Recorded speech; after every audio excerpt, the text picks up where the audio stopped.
And Richard Southern joins us on City News at 6. Rich, wanderlust is on the rise, something you're looking at, and it's leading the way to some pretty interesting travel plans. Yeah, I mean, we are traveling more. Stats Canada has told us that. We're taking a lot of trips, Adrian, and I think people, they want to go more off the beaten path these days.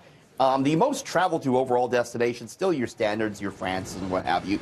But according to the UN, the fastest growing travel go-tos are some places you mightn't expect.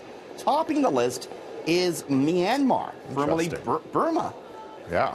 How about that? The spike in tourism there up 40+%, was followed by Puerto Rico. You have embattled Iran with a 27.9% jump in tourism. You know, Uzbekistan, Montenegro, Egypt.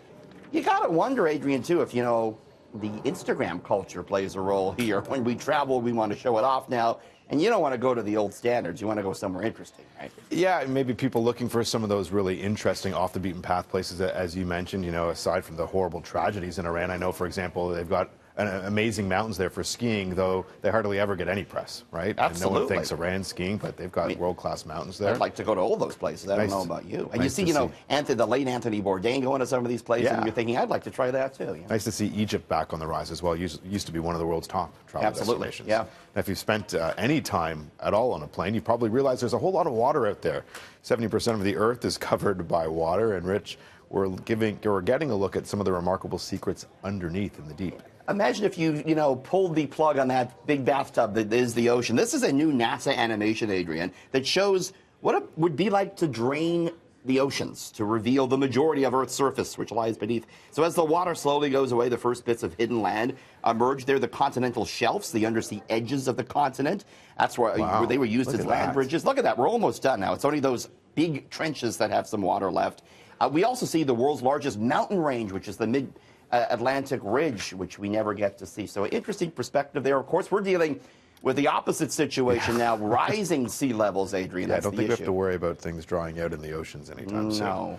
Now, as we look ahead to tonight, people are probably wondering, what is he going to say? Donald Trump will be delivering his State of the Union address in just about 2 hours, and the bookie's having a field day. Yeah, I'd love to look at some of the bets people were placing down. I mean, basically, the bookies think he's going to essentially lie and lie early. So one of the bets is, how long will it take Trump to make his first false statement? The over-under is just 45 seconds, Adrian. That's pretty quick. That's pretty quick. Total incorrect facts, over-under 27.5. That's a big number. How many times will he say exonerated? Over under 1.5. Remember, the Senate expected to exonerate him tomorrow, right? In impeachment proceedings. Will Trump refer to Speaker Nancy Pelosi, who will be sitting behind him, as Nervous Nancy or Crazy Nancy, as he's been one to do? It's always an interesting dynamic, isn't it? Yeah. Having her sit right there. So it'll be interesting to see maybe if he references what's going on with those Iowa caucuses. It'll be interesting to see. Well, he always likes an applause, so I'm sure he'll be standing for those. Remember last year Nancy Pelosi did her weird her clap. We'll see if we get that again. Yeah, it should be must-watch television. Thanks for joining us, Richard. See you tomorrow, Adrian. Cheers.